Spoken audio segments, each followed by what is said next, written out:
Salam sejahtera dalam nama Tuhan Yesus Kristus memberkati Anda dan kita semua. Mula-mula perkenalkanlah, nama saya Mohari. Saya berasal dari kota kecil Madiun dan saya bertobat menjadi pengikut Yesus Kristus tahun 1984. Saya tidak menyangka bahwa saya akan menjadi Kristen. Kenapa? Karena saya termasuk orang-orang yang boleh dikatakan kusuk dalam agama saya yang lama. Sekaligus saya sangat percaya bahwa agama saya lah agama yang paling benar. Agama saya lah agama yang diridhoi oleh Allah. Kitab suci saya mengatakan, janganlah kamu mengikuti suatu pengetahuan atau ilmu yang kamu sendiri tidak tahu. Sesungguhnya pendengaran, penglihatan, dan hati semuanya akan dimintai tanggung jawab nanti kelak di hadapan Allah. Saudaraku, saya mau ceritakan bagaimana saya kok percaya bahwa Yesus itu adalah Tuhan dan Juru Selamat. Ceritanya begini, saudaraku. Ketika saya kerja di PT Semen Gresik, sebelum saya menjadi Kristen, dalam perjalanan saya pulang dari Madiun itu, saya bertemu di dalam bis dengan seorang penginjil. Nah, seorang penginjil itu saya nggak tahu kok mengerti tentang ajaran agama saya, bahkan menguasai. Terjadi dialog, terjadi diskusi, karena dia tunjukkan kitab sucinya. Setelah ditunjukkan kitab suci, saya ambil keputusan bahwa kitab suci itu sudah tidak benar, sudah dirubah, sudah dipalsu, dan lain sebagainya. Ketika terjadi dialog, panjang lebar, beliau menerangkan tentang kebenaran dari kitab suci itu berdasarkan ayat-ayat yang saya miliki di dalam kitab suci saya. Dalam dialog itu sendiri, dia tahu jalan pikiran saya. Sampai saya berpikir, orang ini agamanya apa? Kok tahu dengan agama saya? Nah, dari dialog itulah saya tidak bisa memberi jawaban ketika beliau menanyakan hal-hal tentang keselamatan. Ketika ditanya tentang keselamatan, memang saya bingung. Selama ini saya belajar tentang agama saya hanya syariatnya, hanya boleh dikatakan kulitnya saja. Tapi sampai detailnya ke dalam, itu tidak pernah diajarkan tentang tujuan beragama itu adalah keselamatan jiwamu. Yaitu ketika kita dipanggil Tuhan ini masuk surga atau masuk neraka. Nah, dari sinilah saya berpikir, kenapa kok selama ini saya belajar kok nggak mengarah ke situ. Dalam dialog itulah banyak beliau mengupas jaminan keselamatan baik di dalam agama saya maupun agama yang saya nggak tahu dia itu persisnya Islam apa Kristen, saya juga nggak tahu. Tetapi toh akhirnya dia mengaku setelah saya bertobat, dia katakan dia juga dari agama lama seperti apa yang saya anut. Saya merenung, kalau saya menjalankan syariat agama dengan sungguh-sungguh, tapi ujung-ujungnya akhirnya saya nggak selamat, bagaimana saya ini? Karena tujuan umat beragama itu pada hakikatnya setelah dia nanti meninggal, dua pilihan, surga atau neraka. Karena di dalam agama saya, jujur aja, keselamatan itu tidak pernah diceritakan secara pasti. Hanya kata semoga, insya Allah. Ya. Nah, dalam dialog ini akhirnya saya mengalami kalah total. Karena beliau memang saya akui pakar, ngerti. Ketika beliau tanya tentang keselamatan di dalam agama saya, memang saya jujur aja, saya tidak mengerti. Karena apa? Orang yang saya ikuti, nabi yang saya ikuti juga tidak mengerti nasibnya nanti masuk surga atau masuk neraka. Itulah sebabnya setiap saya sembahyang 5 kali sehari semalam, saya selalu mendoakan beliau, dan itu harus saya akui. Jadi kalau levelnya seorang tuntunan atau nabi masih kita doakan, bagaimana nasib saya nanti? Siapa yang mendoakan saya? Setelah sampai di Mojokerto, akhirnya beliau mengingatkan saya, Har, ingat, kita hidup ini cuma sekali. Jangan sampai salah pilih, sesal kemudian tidak ada gunanya, tidak ada manfaatnya. Dia mengatakan tiap-tiap yang berjiwa akan mati, hanya kepadanya kamu dikembalikan. Ingat, ya? Iya, kalau kamu bisa kembali ke sono dengan selamat nggak apa-apa. Kalau nggak selamat, kamu akan menjadi roh gentayangan. Itu kamu harus ingat. Waduh, saudaraku, merinding saya. Beliau turun di Mojokerto. Saya bablas turun ke Surabaya. Dari Surabaya saya langsung ke Gresik.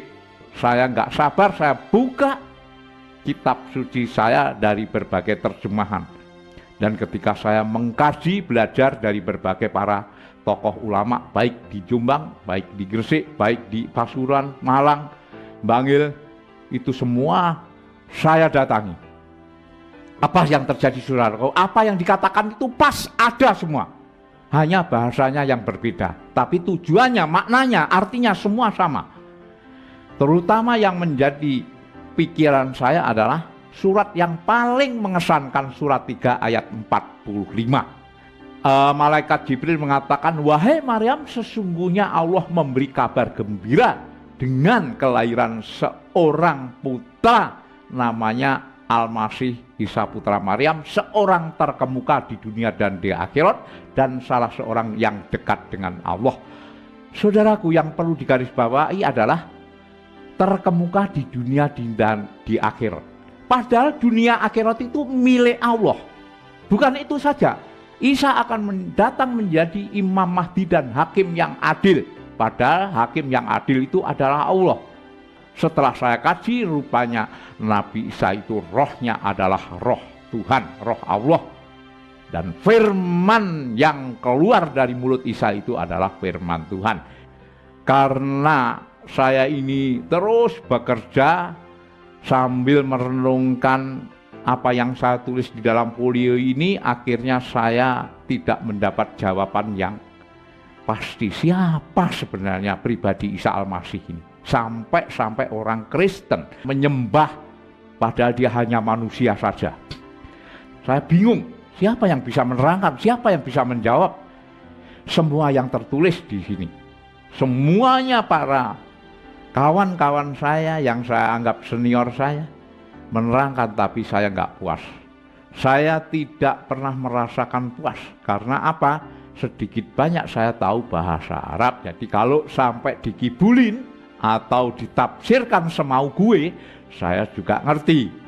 Nah, intisarinya karena ini menimbulkan pikiran saya kacau, mempengaruhi kondisi kerja saya. Akhirnya saya dipecat. Lah, dari beberapa ulama, dari tokoh mubalik, dari ustadz, dari kiai, semua jawabannya tidak memuaskan batin saya. Nah, saudaraku, apa yang terjadi? Karena saya tidak bisa dialog dengan mereka, karena saya dikatakan bahwa saya terlalu banyak protes, banyak tanya, sehingga banyak para kiai yang tidak setuju, bahkan mencaci maki saya. Bahkan saya dikatakan nanti jangan-jangan kamu murtad, masuk Kristen. Ada yang mengatakan saya ini anteknya Yahudi, ada yang mengatakan bahwa saya ini sudah disogok oleh orang Kristen. Akhirnya saya putus asa dan ingat sama Pak Yusuf. Ketika saya ingat Pak Yusuf, saya balik. Pagi sekali saya balik ke Mojokerto. Saya cari alamatnya, pas ketemu. Akhirnya beliau tanya, gimana? Sudah Pak, sudah saya bicarakan, sudah saya kaji, sudah saya cocokkan dalam kitab suci saya, memang ada. Hanya perbedaan tafsiran saja semuanya itu. Akhirnya saya tanya, gimana Pak? Kalau begitu siapa yang benar? Saya nggak bisa memberi jawaban. Yang bisa memberi jawaban itu adalah Tuhan sendiri. Jadi caranya kamu harus sembahyang tahajud, sembahyang tengah malam dengan doa istiqoroh, minta petunjuk. Karena dengan doa istiqoroh itulah Tuhan akan memilihkan kamu mana yang paling benar, mana yang tepat. Oh begitu Pak?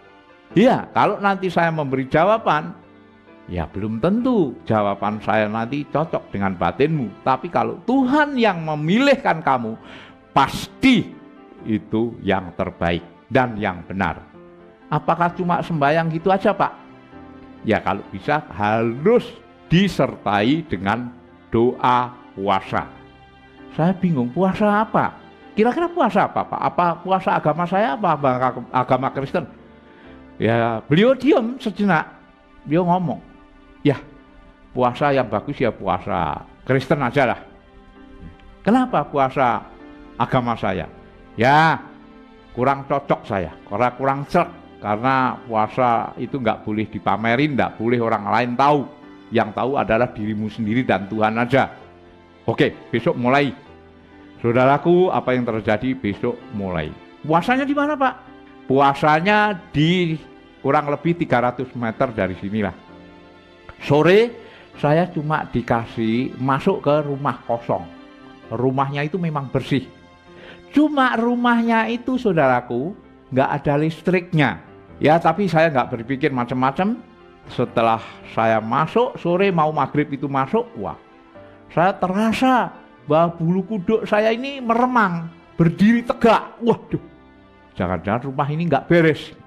Tapi karena semua itu demi kebenaran saya lakukan, saya siap. Nah, akhirnya saudaraku, saya dikasih sarana prasarana, yaitu senter satu, terus lampu minyak, terus makan nasi 1 piring sama 1 gelas air dan beberapa ember di luar.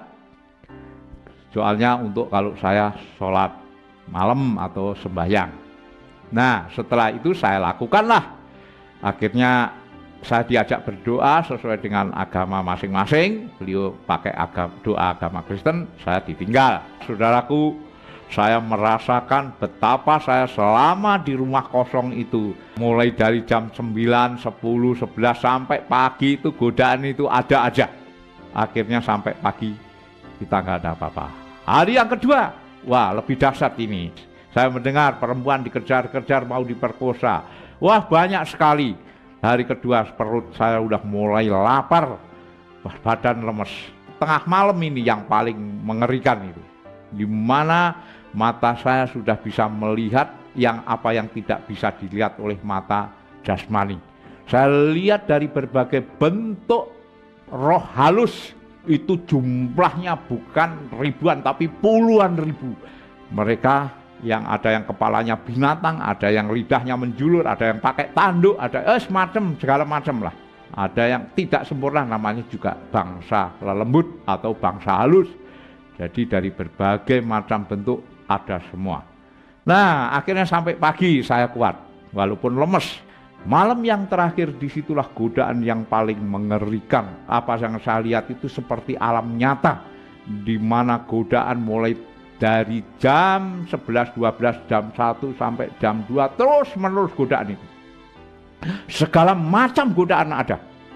Klimaknya yaitu ketika saya didatangi oleh makhluk besar tinggi, itu kakinya menjejak tanah. Saya dikatakan, bangsat kamu manusia, gara-gara kamu di sini nggak pergi dari sini, semua anak buahku kepanasan seperti dibakar. Minggat enggak? Tapi saudaraku, saya tidak bergeming. Saya terus panjatkan doa dan saya baca ayat-ayat Quran, termasuk ayat kursi, termasuk segala macam apa yang diperintahkan jikalau kita menghadapi makhluk-makhluk gaib. Terakhir, saya dibawa di alam lain. Saya dibawa di tengah rel kereta api dalam keadaan hujan rintik-rintik. Di tengah rel kereta api itulah saya seperti nyata. Ini bener nggak? Kok tiba-tiba saya di tengah rel kereta api di luar rumah yang saya tempati itu? Wah, ini godaan lagi. Saya wiritan, saya makin wiritan, terus minta perlindungan kepada Tuhan. Saudaraku, apa yang terjadi? Tiba-tiba kereta api itu nongol 100 meter dengan sinarnya yang terang itu, dia ngebel tot, sampai beberapa tombak dari tempat saya berdiri dia masih ngebel. Tapi saya makin teguh, akhirnya kereta api itu langsung nabrak saya, lewes nggak taunya cuma angin besar. Dan dari situlah saya merasakan bahwa semua ini hanya godaan palsu saja. Tiba-tiba saya sudah berada di rumah tadi, disitulah ada terang, ada sinar yang luar biasa terangnya. Seperti matahari yang ada di atas kepala saya. Kaget saya lihat kanan kiri. Loh, katanya sudah diputus. Ini sinar dari mana ini? Saya bingung nyari. Terangnya memang luar biasa, tapi hebatnya, anehnya, sinar itu tidak panas. Sinar itu kelihatannya dingin, sejuk. Saya merasakan tenang, damai, sukacita, sejahtera. Dari situlah saya dipaksa sujud. Tiba-tiba ada bayangan tangan di atas kepala saya. Ketika saya sujud, saya lirik, tangannya siapa? Kenapa tangan itu kok bolong tengahnya? Ini tangannya siapa? Saya batin aja. Ini godaan lagi. Nah, tiba-tiba ketika saya mengatakan artinya Allah, maksudnya cuma gitu aja. Nah, dari situlah saudaraku, saya mendengar suara. Suara itu begitu lembut menyentuh hati yang paling dalam. Dia mengatakan, "Wahai hari anakku, akulah Yesus Kristus Tuhan dan Juru Selamat. Akulah roti hidup. Akulah air hidup. Akulah kehidupan. Marilah ikut aku. Kamu akan selamat di dunia dan di akhirat." Ini suaranya siapa kok mengatakan Yesus? Yesus yang mana? Jangan-jangan godaan. Dia mengatakan, "Damai sejahtera ku berikan kepadamu. Damai sejahtera ku tinggalkan kepadamu. Apa yang kuberikan kepadamu tidak seperti apa yang dunia berikan kepadamu. Damai, damai, damai." Hilanglah suara itu beserta hilangnya sinar yang terang tadi. Saudaraku, akhirnya apa yang terjadi, saya tanda tanya. Kemana Tuhan saya? Kok tiba-tiba yang nongol kok Yesus? Tuhannya orang Kristen, Tuhannya orang kafir. Kemana Nabi saya? Saya sholawat terus menerus. Saya puji dia, saya agungkan dia. Tetapi yang nongol kok Tuhannya orang Kristen. Dari sinilah saya tanda tanya. Kemana Tuhan saya? Siapa sebenarnya Tuhan? Benarkah Yesus itu Tuhan? Walaupun Yesus sendiri mengakui bahwa Ia adalah Tuhan dan Juru Selamat. Sampai saya jam 7, setengah 7 saya dibangunkan sama anaknya Pak Yusuf. Om bangun. Saya diam nggak jawab. Akhirnya si anak ini masuk, saya dibangunkan, terus disusul dengan Pak Yusuf, dipegang pergelangan tangan saya, dikasih minum. Rupanya penglihatan tadi saudaraku, penglihatan roh-roh halus tadi masih nampak, nggak hilang-hilang. Sampai saya bingung, wah ini kalau sampai begini terus jadi apa ini saya? Gila, jadi orang gila. Nah, kalau saya ceritakan masih banyak ya cerita itu tadi, tapi biarlah ini semua menjadi saksi bahwa Yesus Kristus itu memang Tuhan dan Juru Selamat. Karena apa? Saya mencari Tuhan saya, tetapi yang muncul adalah Yesus Kristus Tuhan dan Juru Selamat. Walaupun saya punya pengalaman demikian, saya tidak langsung percaya. Karena apa? Saya ingin belajar kekristenan itu harus tahu persis. Jangan sampai saya ini nanti kalau memang jadi Kristen ikut-ikutan. Pak Usop melihat saya, "Kamu gimana sih? Kan sudah dijawab, kok kenapa kok kamu masih nggak percaya bahwa Yesus itu Tuhan?" Ya memang saya sudah diketemukan dengan tokoh-tokoh Kristen yang saya anggap pinter lah. Tapi karena latar belakang saya yang berbeda, saya sulit memahami itu. Nah, dari sinilah akhirnya saya dianjurkan, ya udah kalau begitu kamu puasa sekali lagi lah. Akhirnya saya niat puasa lagi 1 hari 1 malam. Tapi belum sampai 1 hari semalam, 9.30 lah ya, saya udah dijawab, pergi tinggalkan kota Surabaya menuju ke barat, ke Jakarta maksudnya. Nah, dari situ saya sampaikan sama Pak Usop, ya udah berarti kamu harus pergi ke barat, ke Jakarta, ikuti apa yang menjadi petunjuk. Saya pergi ke Jakarta. Setelah Jakarta, Saya naik bis dari Surabaya, saya ketemu kawan saya namanya Andreas ya. Padahal namanya Kemis, tapi setelah Kristen namanya Andreas ya. Saya juga kaget gitu kan. Namamu kok Andreas? Padahal dulu Kak Kemis. Ya, saya sudah masuk Kristen. Kapan kamu masuk Kristen? 3 bulan yang lalu. Lah sekarang kamu mau ke mana? Saya mau ke guru saya. Gurumu siapa? Namanya Pak Hamran Hamri.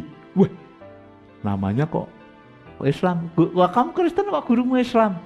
Enggak, dia dari Islam gitu kan. Nah, terus dia cerita, ya udah aku pengen ketemu sama gurumu. Saya ingin berguru, saya ingin menimba ilmu. Apa sih Kristen itu? Bagaimana? Oh ya boleh. Nah dari sinilah seperti dituntun saja saya langsung ke temannya Bapak Amran Amri karena sudah sore, saya diminta besok aja kembali. Saya dialoglah, besok paginya saya datang kembali 1 hari saudaraku. Dari jam 7 sampai setengah 7 malam, saya puas, saya merasakan betapa luar biasanya, betapa agungnya, betapa mulianya ajaran Kristen itu. Saya tanya, Pak, kalau boleh apa saya bisa menjadi muridnya Bapak? Enggak usah, kamu sudah punya dasar Islam. Ambil aja buku saya. Saya ambil bukunya, saya nggak punya duit. Enggak, kalau nggak punya duit nggak apa-apa, ambil aja, pelajari. Apa-apa yang kamu tidak jelas, apa-apa yang kamu tidak paham, nanti tanyakan saya akan tuntun kamu sampai mengerti. Oke Pak, terima kasih. Nah dari situlah saya kembali lagi, setiap ada kesulitan saya tanya, akhirnya ketiga kalinya saya ditantang. Udah, kamu siap mau dibaptis? Dibaptis itu diapakan tanda pertobatan. Nah, dari situ saya siap mau dibaptis. Saya ditawari sekolah di Akademi Teologi Maranatha, waktu itu di Bogor. Nah dari situlah saudaraku, saya sekolah teologi, kira-kira menempuh waktu 4 tahun lah ya, 4 tahun karena saya banyak di lapangan, saya ditugaskan di Lampung, dan puji Tuhan banyak yang bertobat karena memang saya senang.